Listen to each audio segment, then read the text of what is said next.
السلام علیکم۔ ابھی تک کے سبق میں ہم نے جو پڑھا ہے وہ ہے اسم یعنی کہ ناؤن، جس میں ہم نے اسٹیٹ کور کر لیا، ڈیفینیٹ انڈیفینیٹ ناؤن کیا ہوتا ہے، جینڈر کور کر لیا جس کے اندر مذکر مؤنث اس کے ڈفرینٹ فنکشنز کے کس طرح سے وہ جملوں میں کس پوزیشن میں استعمال ہوگا، تو اور اگر مذکر ہوگا تو کس طرح استعمال ہوگا، مؤنث ہوگا تو کس طرح استعمال ہوگا، یہ پڑھ لیا ہے۔ اور اسی طرح نمبرز یعنی کہ سنگولر، پلورل اور جو عربک ایکسکلوسیو ہے ڈوئل، اس کے بارے میں ابھی تک ہم پڑھ چکے ہیں۔ تو جو ناؤن ہمارا سیکشن ہے وہ 100% کمپلیٹ ہو چکا ہے، اور آپ کا بھی اس کی جو انڈرسٹینڈنگ ہے ڈیولپ کرنا وہ 100% امپورٹنٹ ہے۔ آج جو ہم لوگ پڑھیں گے اس کے لیے میں نے آج کا جو نیو لیسن ہے جو ہمیں ورب پڑھنا تھا اس کو پاز کر کے جو اس سے بھی امپورٹنٹ چیز ہے جو مجھے بتانا زیادہ ضروری ہے وہ ہم پڑھیں گے، جو ان تینوں کیٹیگریز کو یعنی پروپوزیشنز کو، ورب اور اسم کو سب کو کور کرتا ہے، وہ ہے اعراب یعنی کہ کیس اینڈنگ، یعنی کہ اس میں آ جاتا ہے تنوین، آپ کہہ رہے ہیں وہ دو زبر، دو زیر، دو پیش، سکون، ساکن، حمزہ، سوری حمزہ نہیں، سکون، ساکن، اور آپ کا ہو گیا زبر، زیر، پیش، ان کو کہتے ہیں اعراب۔ انگلش میں اس کو کیس اینڈنگ کہتے ہیں یا عربک واولز کہتے ہیں۔ عربک واولز میں جیسے کہ اگزامپل ایک آتی ہے رجل کی، رجل ہم بار بار پڑھ چکے ہیں متعدد دفعہ، اس کا مطلب ہے ایک آدمی کے۔ رجل اگر سیپریٹلی لکھا جاتا ہے تو اس پہ آپ کو اس کے اینڈ میں آپ دیکھیں لام کے اوپر یا نیچے کوئی بھی اعراب نظر نہیں آئے گا۔ کیس اینڈنگ اس کو اس لیے کہتے ہیں اعراب کہ یہ ہم اس کی جو الفاظ ہے اس کا جو لاسٹ لیٹر ہے اس کے آخر میں جو زبر، زیر، پیش یا کوئی بھی اعراب آتا ہے وہ اس کے فنکشن کو ڈیفائن کر رہا ہوتا ہے۔ اسی وجہ سے جب ہم سیپریٹلی اس کو لکھتے ہیں تو یہ رجل پڑھا جاتا ہے، اس کے اوپر نیچے کوئی کیس اینڈنگ نہیں ہوتی۔ مگر جب ہم اس کو کسی سینٹینس میں پڑھتے ہیں، مطلب کہ کسی آیت میں ہم پڑھیں گے تو وہاں پہ ہمیں اس کے اندر ایک کیس اینڈنگ مل جائے گی، جیسے کہ دو زبر، دو زیر، اس طرح سے، اور ڈیپینڈ کرتا ہے وہ کہ کس پوزیشن میں یوز ہوا ہے۔ اعراب کا جاننا کیوں ضروری ہے؟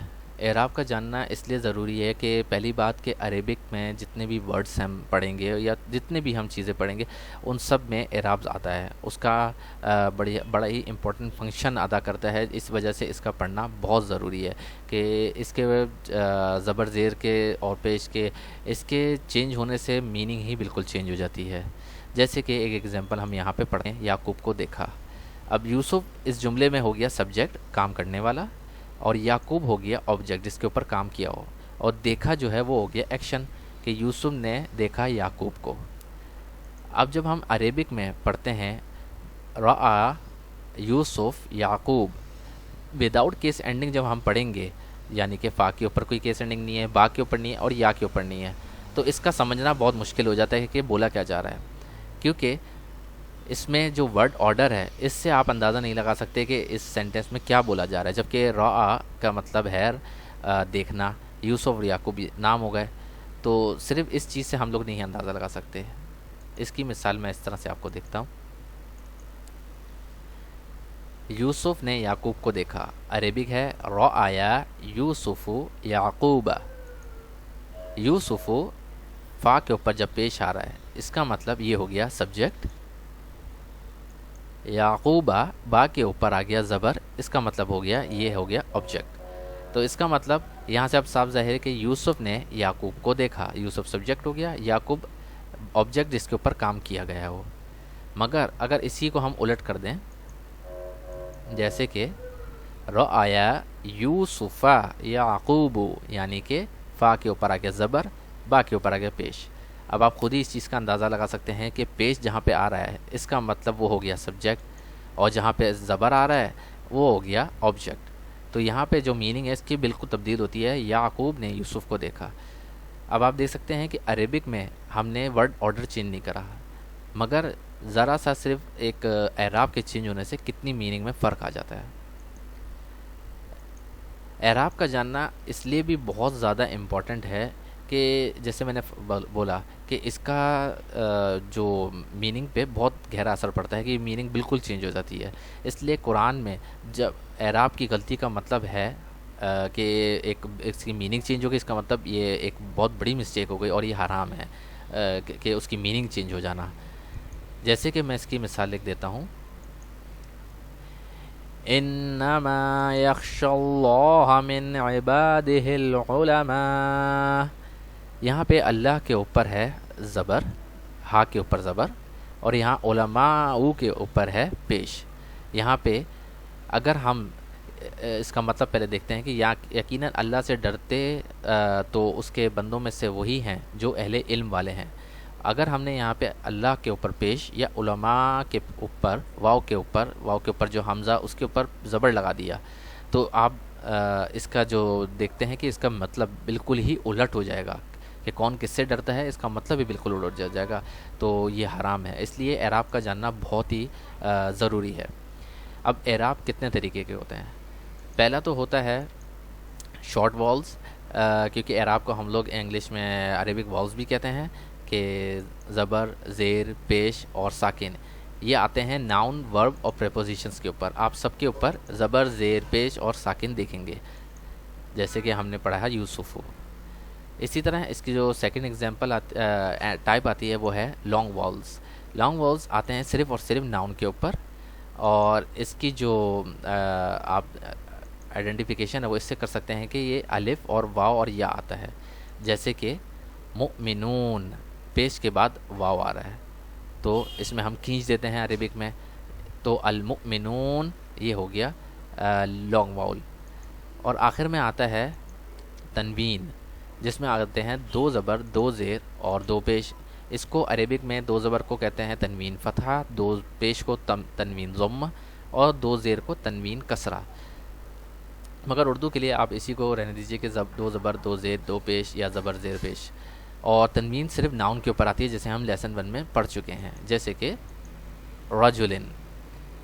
اب ہم ان تینوں کی ایک ایک کر کے اگزامپل دیکھتے ہیں تاکہ بہتر سمجھ میں آ جائے کہ ہے کیا. قل اعوذ برب الفلق. اب یہاں پہ ہم قل کے آخر میں دیکھ رہے ہیں کہ ساکن آ رہا ہے، اعوذ کے آخر میں آ رہا ہے پیش، اور بربی کے آخر میں آ رہا ہے زیر. تو یہ ہو گئے شارٹ والز. سیکنڈ ایگزامپل دیکھتے ہیں ہم مؤمنون، اور جس میں پیش کے بعد آ جاتا ہے واو. اسی طرح مؤمنین، جس کے زیر کے بعد آ جاتا ہے یا. اب ادھر ایک اشکال یہ آتا ہے کہ دونوں کے میننگ سیم ہیں، پھر یہ دونوں ورڈ الگ الگ کیوں لکھے جاتے ہیں؟ وہ اس وجہ سے کہ مؤمنون یہ استعمال ہوتا ہے سبجیکٹ میں، جب اس کا سبجیکٹ میں استعمال ہو رہا ہوگا تو مؤمنون استعمال ہوگا، اور جب یہ سینٹنس میں یا آیت میں آبجیکٹ میں آ جائے تو یہ مؤمنین ہو جائے گا. جیسے کہ لا يتخذ المؤمنون الكافرین اولیاء من دون المؤمنین. اب یہاں پہ ہم دیکھ سکتے ہیں کہ مؤمنون سب سے پہلے آ رہا ہے، وہ سبجیکٹ میں آ رہا ہے، اور جب آبجیکٹ میں آ گیا تو وہ المؤمنون سے المؤمنین ہو گیا. لاسٹ ایگزامپل ہم دیکھتے ہیں تنوین کی، جس میں 2 زبر، 2 زیر، 2 پہ. آپ ایک چیز نوٹ کریں گے کہ شروع میں پہلا والا رجل میں 2 زبر آ رہا ہے رجلن، اسی طرح دوسرے والے رجل میں 2 زبر آ رہا ہے رجلن میں، مگر جو تیسرا ہے اس میں 2 زیر آ رہا ہے. تو یہاں پہ اگین وہی کہ فنکشن چینج ہو جائے گا پلیسمنٹ سے، کہ جس پوزیشن میں جو ورڈ یا ناؤن یہ استعمال ہو رہا ہے اس پوزیشن کی وجہ سے اس کے اوپر یا تو 2 زبر آئے گا یا 2 زیر آئے گا. یہاں پہ جو 2 زیر آ رہا ہے اس کو ابھی فی الحال جانے دیجئے، کیونکہ یہ ایڈوانس عربک میں آ جائے گا، ایڈوانس گرامر میں. ابھی جو ہم صرف ایک ایگزامپل بتانے کے لیے میں بتا رہا ہوں کہ کس طرح سے آپ ڈفرینشیٹ کر سکتے ہیں اعراب کا، اور اعراب کے اصل میں معنی کیا ہوتے ہیں. اعراب کا ابھی تک ہم پڑھ چکے ہیں کہ اعراب کیا ہوتے ہیں، کیوں امپورٹنٹ ہے، اور اس کے فنکشن کیا ہیں اور کتنے ٹائپس ہیں. مگر انشاءاللہ میں اس کی ایک الگ سیریز بناؤں گا جس میں ایڈوانس اعراب آپ کو سکھاؤں گا، تاکہ جو سیکھنا چاہتے ہیں کہ اور بہتر طریقے سے کہ کس طرح سے کون سا اعراب کا کیا فنکشن آتا ہے. اور اعراب کا ہر دفعہ مطلب یہ نہیں ہے کہ جب بھی وہ زبر لگے گا تو آبجیکٹ ہی ہوگا، تو اور جب بھی زیر لگے گا اس کا کیا فنکشن ہوگا. تو یہ انشاءاللہ ہم اپنی الگ سیریز میں کریں گے. مگر اس سیریز میں فی الحال ہم اپنے لمیٹڈ رکھتے ہیں جو ہمارا جو 3 کیٹیگریز ہیں، جیسے کہ ناؤن ہو گیا، ورب اور پریپوزیشن. جزاک اللہ. ویڈیو دیکھنے کا. اس کو لائک شیئر اور سبسکرائب ضرور کیجیے گا. السلام علیکم.